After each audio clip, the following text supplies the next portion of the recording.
Hai guys, perkenalkan nama saya Sartuo dengan NIM 19061102130, kelas B3 semester 4, jurusan manajemen dari Universitas Samratulangi Manado.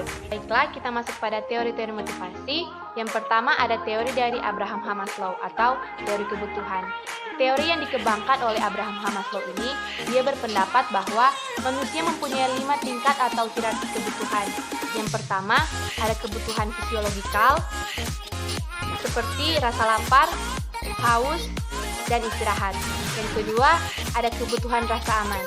Tidak dalam arti fisik semata, akan tetapi juga mental dan intelektual.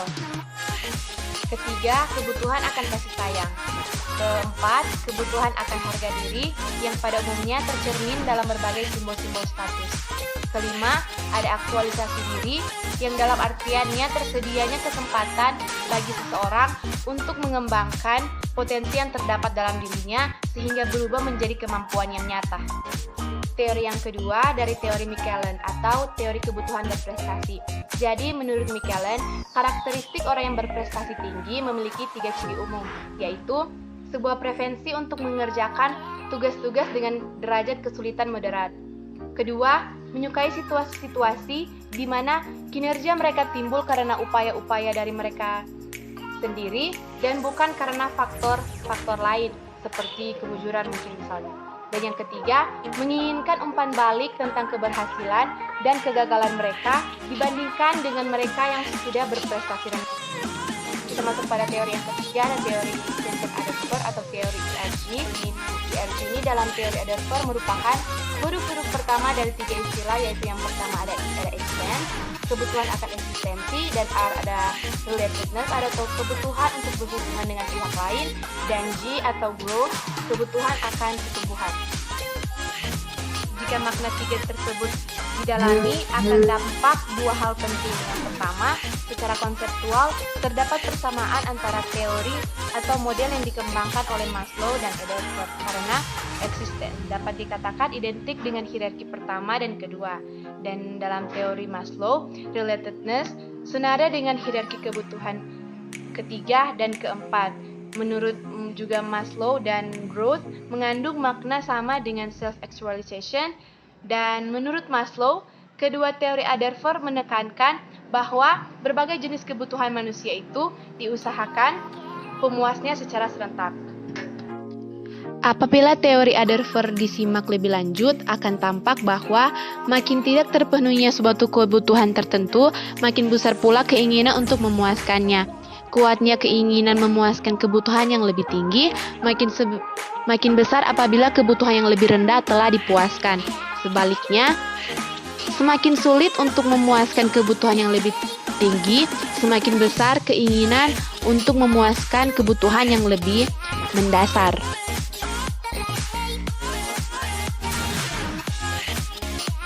Teori motivasi Herzberg atau teori 2 faktor. Teori yang dikembangkan dikenal dengan model 2 faktor dari motivasi, yaitu faktor motivasional dan faktor Haiji atau pemeliharaan. Menurut teori ini, yang dimaksud faktor motivasional adalah hal-hal yang mendorong berprestasinya yang sifatnya intrinsik, yang berarti bersumber dalam diri seseorang, yang sedangkan yang dimaksud dengan faktor agent atau pemeliharaan adalah faktor-faktor yang sifatnya ekstrinsik, yang berarti bersumber dari luar yang turut menentukan perilaku seseorang dalam kehidupan seseorang. Menurut Herzberg, yang tergolong sebagai faktor motivasional antara lain ialah pekerjaan seseorang, keberhasilan yang diraih, kesempatan bertumbuh, kemajuan yang berkarir, dan pengakuan orang lain. Sedangkan faktor-faktor hygiene atau pemeliharaan mencakup antara lain status seseorang dalam organisasi,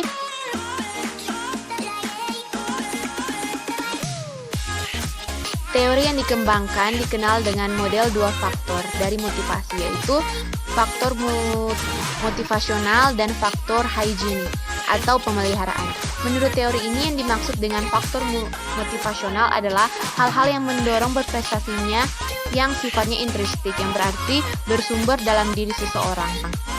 Sedangkan yang dimaksud dengan faktor hygiene atau pemeliharaan adalah faktor-faktor yang sifatnya ekstrinsik, yang berarti bersumber dari luar diri, yang turut menentukan perilaku seseorang dalam kehidupan seseorang.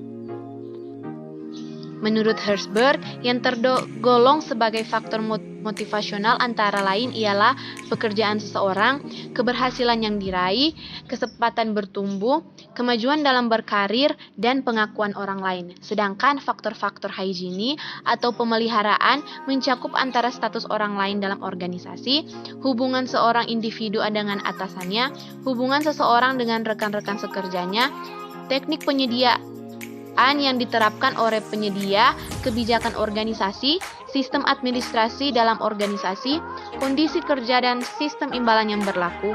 Salah satu tantangan dalam memahami dan menerapkan teori Herzberg ini ialah memperhitungkan dengan tepat faktor-faktor mana yang lebih berpengaruh kuat dalam kehidupan seseorang.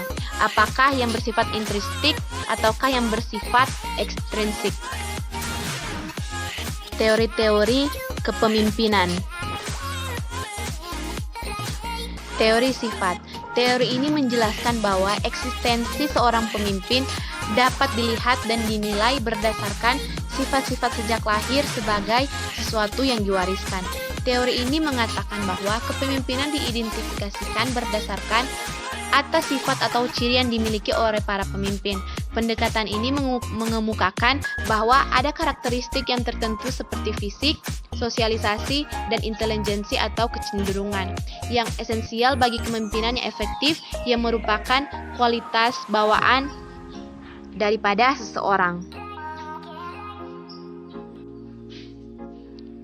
Berdasarkan teori kepemimpinan ini, asumsi dasar yang dimunculkan adalah kepemimpinan memerlukan serangkaian sifat, ciri, atau peringkai tertentu yang menjamin keberhasilan dari setiap situasi. Keberhasilan seseorang pemimpin diletakkan pada kepribadian pemimpin itu sendiri. Teori perilaku.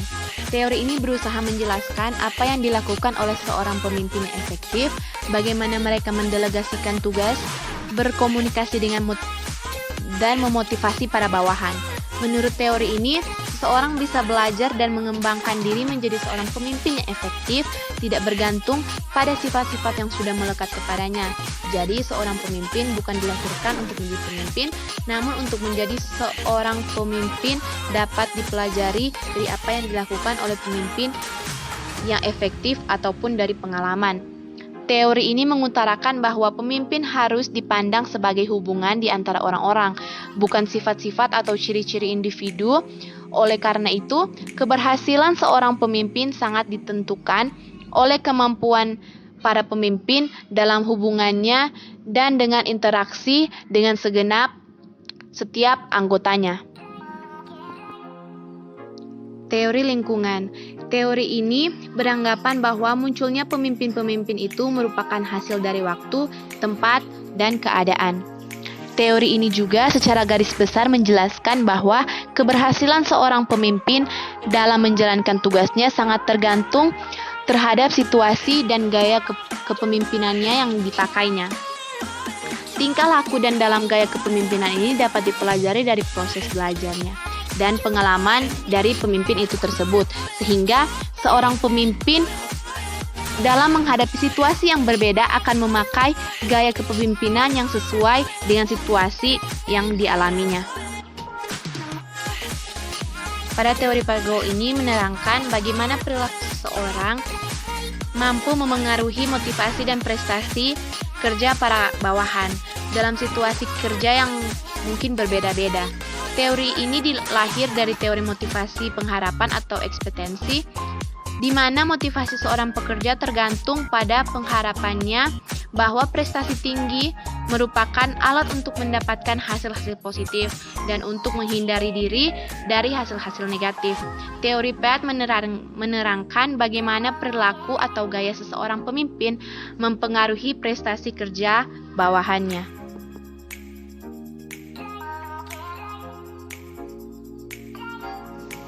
Teori implisit. Teori kepemimpinan implisit merupakan keyakinan dan asumsi tentang karakteristik dari pemimpin yang efektif. Teori implisit ini biasanya melibatkan stereotip dan prototipe tentang ciri, keterampilan, perilaku yang relevan. Tujuan utamanya ini biasanya untuk membedakan para pemimpin yang diantaranya dalam berbagai jenis kepemimpinan, misalnya manajer, politikus, perwira militer. Teori ini dikembangkan dan dimurnikan seiring waktu yang berjalan sebagai hasil dari pengalaman aktual dengan para pemimpin. Keterpaparan terhadap literatur tentang pemimpin yang efektif akan berpengaruh pada budaya dan lainnya. Teori Greatman. Menurut teori ini, seorang pemimpin besar terlahir sebagai pemimpin yang memiliki ciri-ciri individu yang sangat berbeda dengan kebanyakan manusia lainnya.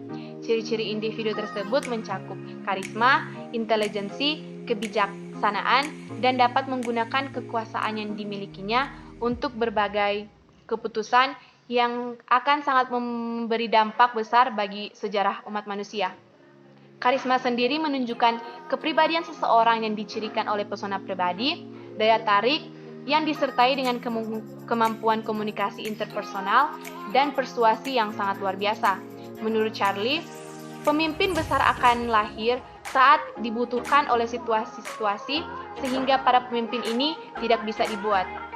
Teori transformasi. Teori ini didasari oleh hasil penelitian mengenai adanya perilaku kepemimpinan di mana para pemimpin ini yang kemudian dikategorikan sebagai pemimpin transformasi atau transformation leader, memberikan inspirasi kepada sumber daya manusia yang lainnya dalam organisasi untuk mencapai sesuatu yang melebihi apa yang direncanakan oleh organisasi ini.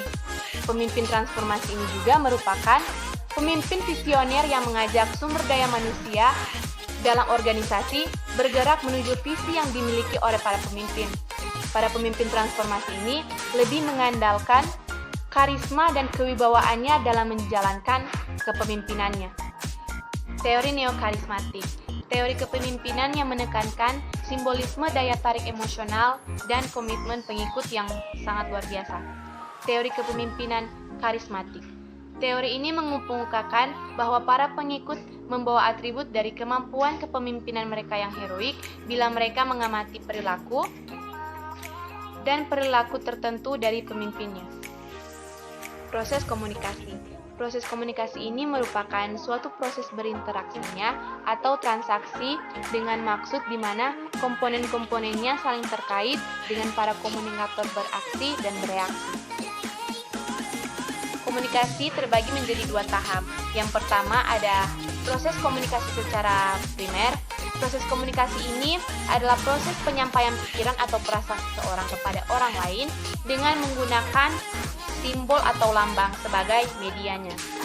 Lambang ini sebagai media primer dalam komunikasi adalah bahasa, kial, isyarat, gambar dan warna, dan sebagainya, yang secara langsung mampu menerjemahkan pikiran atau perasaan komunikator kepada komunikan. Kedua, ada proses komunikasi secara sekunder.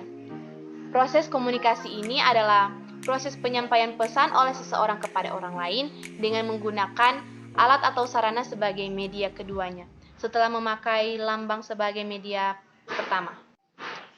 Kita masuk dalam unsur-unsur dalam proses komunikasi. Yang pertama ada sender. Sender ini adalah si penyampai pesan atau komunikator. Di sini sender adalah sebagai orang yang berinisiatif dalam menyampaikan informasi atau gagasan. Kedua ada encoding. Encoding ini adalah proses transmisi atau transfer informasi dari seseorang kepada orang lain. Umumnya encoding ini menggunakan simbol sebagai media. Ketiga ada message. Message adalah pesan yang diwujudkan dalam simbol yang bermakna. Penyampaian dari pesan inilah yang menjadi alasan utama terjadinya komunikasi. Keempat ada media. Media di sini disebutkan juga sebagai saluran komunikator yang juga digunakan sebagai alat untuk menyampaikan informasi agar diterima oleh komunikan. Kelima ada decoding. Decoding ini adalah proses di mana komunikan akan menerjemahkan pesan melalui lambang yang disampaikan oleh komunikator kepadanya. Keenam ada receiver. Receiver ini adalah orang atau komunikan yang menerima pesan. Yang ketujuh ada response. Respons adalah tanggapan atau reaksi komunikan yang ditujukan terhadap informasi yang diberikan oleh komunikator setelah pesan tersebut diterima. Kelapan ada feedback. Feedback atau umpan balik adalah wujud dari reaksi komunikan terhadap pesan yang disampaikan. Reaksi ini ditujukan dengan cara memberikan kritik, saran, dan sebagainya. Yang kesembilan ada noise. Noise merupakan gangguan tidak terencana yang sering terjadi dalam proses komunikasi. Noise ini biasa membuat misunderstanding akibat perbedaan pemahaman antara komunikator dengan komunikan tentang informasi yang akan disampaikan.